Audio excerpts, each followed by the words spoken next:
Hello and welcome to Ecoholics. This is the video which I am making on the request of many students who said, sir, how to prepare for Indian economy especially. Because if you think about Indian economic service preparation, you know the strategy is very important. Strategy is simple. I'll give you a highlight.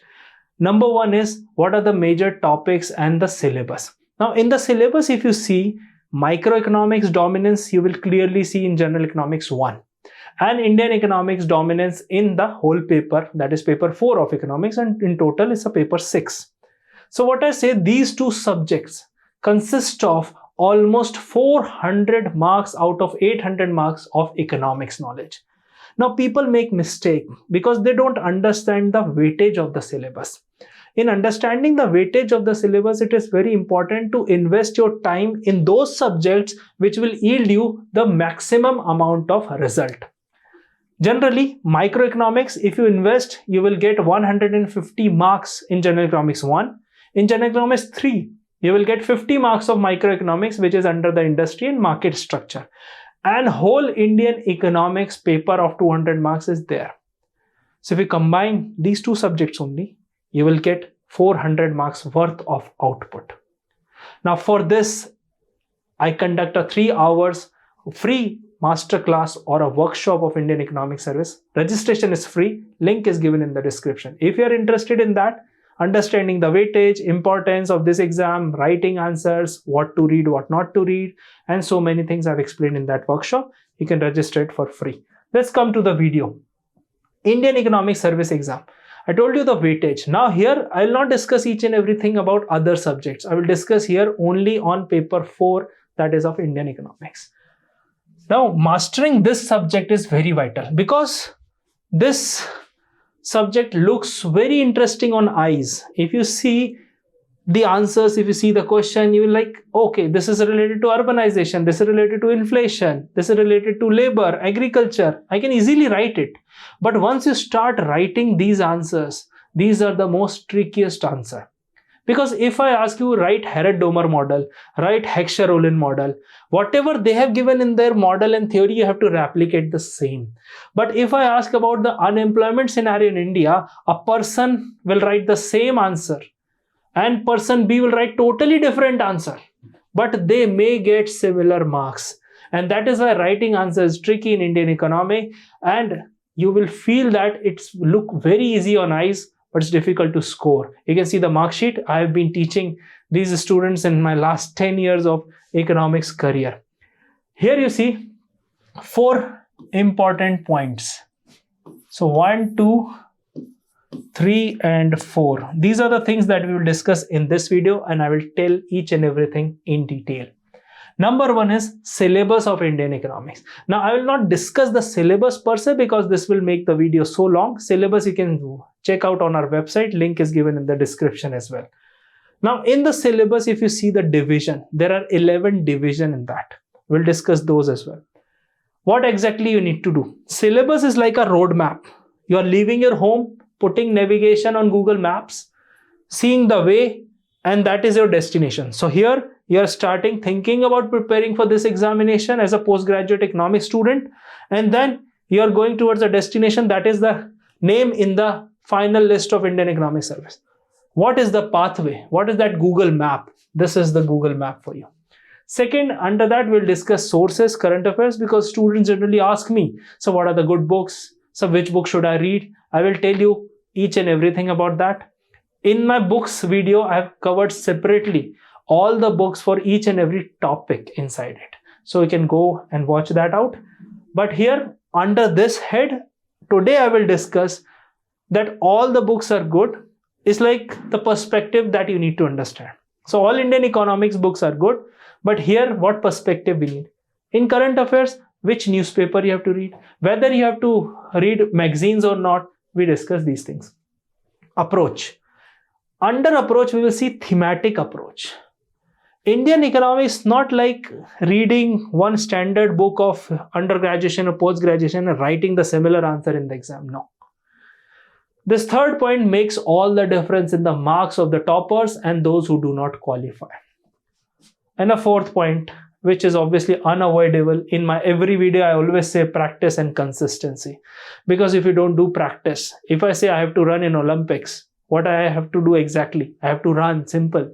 So in the answer, in the exam, in the final exam, you have to write the answer. So if you do not write, you will not qualify. You will not practice. If you're not consistent, you have written the answer 30 days ago, 60 days ago, you're not consistent. So if you're not consistent, you will not see the result. So these are the 4 things that we'll discuss. Let's move to the first point. Number 1 is syllabus. Now under syllabus, you can check that on Ecoholics website as well. We have divided the whole syllabus into beautiful sections. The presentation is very good so that you will get an idea what exactly we need to cover. That's why I'm telling you. Otherwise, syllabus is available everywhere, even on UPSC notification. But the presentation is different at Ecoholics website. So just search on Google, IES syllabus or Indian Economic Service syllabus. You'll find that. First one is key areas. Like I have explained that this examination is about 2 major subjects, microeconomics and Indian economics. Now, in these 2 subjects, they cover almost 400 worth of marks out of 800 of economics allotted marks. Now, under Indian economics, there's another kind of a dimension. So what I said, 11 dimensions are there. Starting from history of development and planning to 11th point, that is inflation. In between, we have budget, agriculture, industry, foreign trade, money, banking, etc., etc. In these 11 also, we have the opportunity cost to prepare. Like for example, if you put more focus on agriculture, you will get more question on agriculture. But if you focus more on inflation, you will may get 1 or 2 question, or maybe you will not get a question. So here under these 11 points also, you need to understand which one are important. Like for example, planning is always important because it has the dominance before 2015 when Niti Aayog came and government abolished planning commission. Since 1950, that is 15 March 1950 when Pandit Jawaharlal Nehru established planning commission, since then till 2015 when Niti Aayog replaced planning commission, planning is a dominant factor. So again, it's important.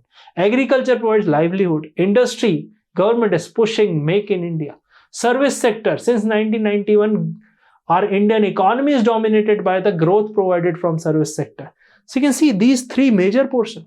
Then we have middle level portion like urbanization, problem in Delhi, problem in Mumbai, problem in Chennai. Which Indian city is not facing a problem? Which Indian major metro city is struggling with the huge influx of migrated people from other parts of the country? So urbanization is important. Then we talk about inflation and growth. So money and banking is important. Then we talk about rupee depreciation, outflow, foreign currencies, etc., etc. So foreign trade again important. So what I say, areas are there, but you have to divert your focus according to the weightage given in the syllabus. Now you will ask me, sir, how to find this weightage? Now in this weightage, you go for PYQs. If you see previous year question paper, you will find the weightage, how many questions are coming from which section. So you mark it. We have done that for you. If you enroll in our Indian Economic Service batch, you will get all these things automatically. Then we have PYQs. So key areas done. Then we have PYQs. Under PYQs, as I told you, you need to prioritize the topics. Like for example, I said agriculture. Every time you will find 2 to 3, at max 4 questions from agriculture sector. So agriculture is a prioritized topics. Next is FAQs. Generally, when people prepare Indian economy, they prepare in a theoretical manner. But I always say to my students that you prepare in a FAQ manner, frequently asked question. Like for example, Manrega is a scheme, brilliant scheme. It's not related to any government, started with UPA, continued with NDA as well. How much these political parties criticize each other, but this Manrega scheme stands still. Pradhan Mantri Gram Sadak Yojana, started by NDA, then UPA, then again NDA. So you can see these are the big schemes that has been running the country, that has been providing livelihood support to the workers. FAQ methodology is very vital. So why Manrega? What exactly is Manrega? What impact Manrega did? Can Manrega will be replicated to urban areas as well, etc., etc. So if you read from these perspectives, you will get conceptual clarity in the basis. So read from FAQ basis, all those PYQs, it will help you a lot. In a separate video, I'll discuss this. If you want that video, you can just comment in the section that we need FAQ videos. Next, we have sources and current affairs. As I told you, books, although whoever enroll in our Indian Economic Service batch, we give hard copy study material. But when we give hard copy study material to the students, we always say that if you total the number of books recommended for this examination, the total number of pages somewhere comes around 11,000 to 12,000. But honestly, I'm telling to all my students that Ecoholics study material will not replace all those books, because what is written in 12,000 pages cannot be given in 1,200 pages. But those 1,200 pages will give you the direction, will give you the conceptual clarity on each and every topic that you need to study. If you need more text on that, if you think that by reading suppose one page I'm not feeling confident, I need to read 10 pages, it means a full chapter. So then you can go back to that book, refer it and see that. Here the most important thing that you need to clear in your mind that books are only for reference. Your handwritten notes work as a game changer in this area. So if you are not well versed with basics, go for NCERT, micro, macro, Indian economy, NCERT books. Read it very, very carefully. You will enjoy it, because that will develop your basics, that will give you conceptual clarity. Next, we'll come to standard books. People say, sir, this book is good, that book is good. I will not name any book, but I would say every book is a good book. Now we need to see, we are preparing for this examination, which book has been written by keeping in mind with this examination. So suppose you're reading some Indian economy book which has like lot of facts. Obviously, in answer writing, facts are not very important. The context are important, the content is important, the argument, the evidences, these are more important. So books like which give you the storyline of Indian economy are very, very important. So here you need to see the mix of it. Then under newspaper, people say, which newspaper should I refer for this? I would say two newspapers I really love about is Financial Express and Mint. For this paper specifically, if you are reading general newspaper like the Hindu or Indian Express, which is recommended for civil services, not for economic services, but in two newspaper, okay, here I am writing any one. Nahin to people will be like, sir, dono padhne. Any one newspaper, whatever you like, the language, content, you will understand. It's your freedom, because if a prime minister going somewhere, like say if our Prime Minister Modi is visiting some country, then obviously every newspaper will cover similar story. The perspective, the language, the presentation may be different, but the content will remain same. So if PM is doing some deal with US or with Putin, there will be covered by each and everything. Advanced text. People say, sir, shall I read any magazine? Shall I read any magazine? Shall I read any papers? Papers here, I mean research papers. I would say that is absolutely not required, because here you are not doing research. You have to write answers 100, 200, max 300 words. Why to read these things? So you can easily avoid all those magazines where you have to read research papers or commentary or something like that. So you can easily avoid. These top two sources are very, very important and sufficient, because कल का पढ़ा हुआ आज मुश्किल रहता है, आज का पढ़ा हुआ अगले साल कैसे याद रहेगा. Next we have thematic approach. Now this is a new thing that you must have seen. Listen very carefully here. Here we need to connect theoretical aspect with application. Theory with application. For example, GST government implemented. Application, tax reforms. So theory kya hui? Theory is like revenue theory or public finance linked with GST reforms. Okay, you understand? Industry linked with insolvency and bankruptcy code. Manufacturing sector linked with Make in India. So connecting theory with application is always mandatory in this paper. If you just write from book to your answer copy in the examination hall, you will not get marks without integrating this. Next, we have sectoral studies. What is the meaning of sectoral studies? Number one is agriculture. Okay, then manufacturing, then services. Okay, so these three are sectors. Now, sectoral studies are important. Now, these three sectors are very, very vital. How can you avoid that? So, in your syllabus, service is there, manufacturing is there, agriculture is there. You cannot avoid. So, sectoral studies are important. Then, agriculture linked with manufacturing, manufacturing linked with services.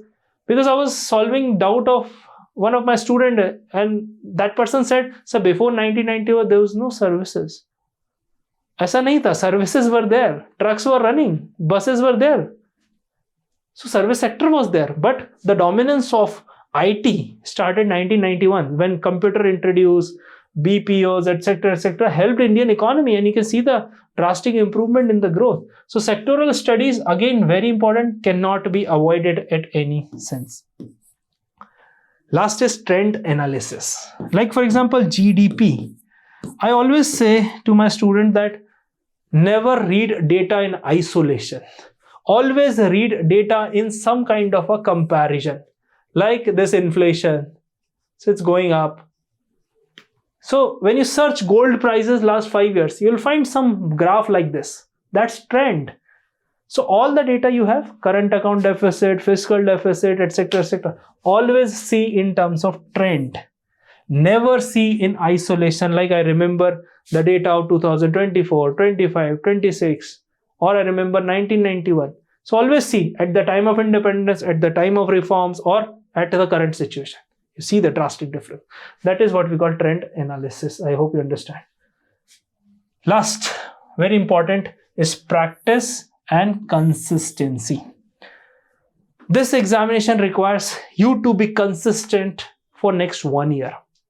Now, when UPSC says we conduct exam every year, it means any examination conducting every year is possible to clear in 12 months. So first of all, consistency is vital. If you are doing something right now, do it daily. If you are going to gym, go daily and see the transformation after 12 months. If you are sleeping on a proper time, see the transformation after 12 months. You will see the transformation even in 30 days. But let me tell you, the power of consistency is very good. Wake up at the same time, sleep at the same time, eat similar food.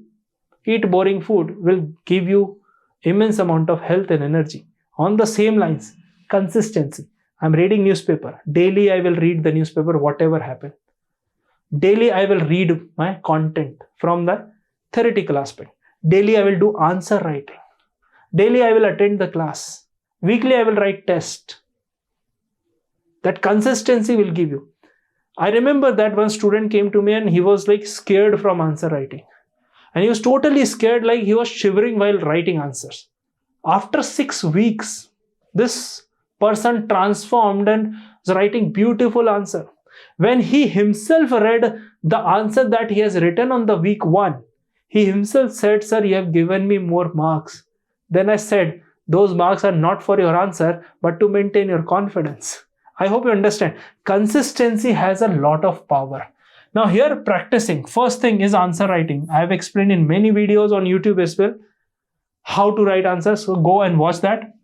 But what I say, before writing answers, first work on your writing skills. Your handwriting should be good. People say, sir, handwriting doesn't matter. But what I say, when you're reading something, if you're reading 2 copies as an evaluator, if I read 1 copy with beautiful handwriting and another with, I'm struggling to understand what exactly is written, can you tell me which one will get more marks? Automatically, my human brain will work like that in a comparison mode, that a person having beautiful handwriting will fetch more marks. Imagine that in every question, if that person receives 0.5 marks extra, imagine that cutoff from rank 1 to rank last, and even you may get out of the list of interview call. So before writing answers, I would say develop your writing skills with 30 words per minute. So 30 words per minute should be the speed. Why? Because in the examination hall, you have to read the question, you have to frame the answer, and then you have to write the answer. Or sometimes you have to reread as well. 4 things. These are the 4 things you have to do in a very short span of time. The task is here to complete the paper in 3 hours. Task is not to complete the paper. Everyone will complete the paper if given 6 hours to write the same paper. But the task is write in 3 hours. In between, there's a lot of lapse of concentration will be there. They will come for you to sign the attendance sheet. People will come, sir, water. You will go to washroom. Examiner or that invigilator in that particular room will also work as a distraction. So there are so many distractions. So what I feel, out of 180 minutes, 170 minutes you have. In first 5 minutes you are nervous. So these are the things, very important. 30 words per minute, you have to develop that speed. If you are not writing at that pace, you won't be able to complete the paper. And if you won't be able to complete the paper, obviously the chances of getting selection is very, very low. Then we have mock test. Why mock test? Because at Ecoholics we measure trend. And let me tell you, if you measure trend of your mock test, you will realize, you will see the growth that you are achieving. Week 1, I was not writing good introduction. But when you see week 5, I was writing good introduction. So here, numbers you will track. But don't take numbers very seriously initially. You see the feedback that you are getting. And the feedback you will get is not from any XYZ persons, from experts, those who have seen these things in the past. They have evaluated in the past. So what I said, that always see the trend. Why mock tests are important? Because the work is mock. I always say to my student that your center will be in a government school where desk is moving, shaking, this fan, you are sitting under the fan. And at mock test, if you are sitting in your home with a comfortable chair, with switching on the AC, you are not doing a mock test. You are doing mockery with himself. So here, what's the most important thing? When you are doing mock test, make that environment as well. Because you have to write this examination approximately in the month of June. With humidity, this pen slips several times in the humidity. You have to work, take same things in the same direction. What we do at Ecoholics is, we always say to the student that switch on the camera, write the test in front of us. Everybody is writing with switching on their camera online, writing test. After 3 hours, they submit the test. These are the things important. And next we have revision notes. Now revision is the key, because I always say what you revise, you remember. If you don't revise, you don't remember. So revision techniques I have explained in a separate video, but here I'll tell you in short. Revision are important. First, you read. Okay. Then you write. Then you realize that you forgot something. Then what you will do? Then again you will read. Okay. And then again after reading, you will write. So read, write, read, write, read, write. This should be the revision. Simple. So if you think that 5 times I will do the revision and then I will write, my dear, you are in a myth. Read, write, then whatever the missing, read again, then again write, like this. So this should be the cycle. In short, I've explained about how to do revision.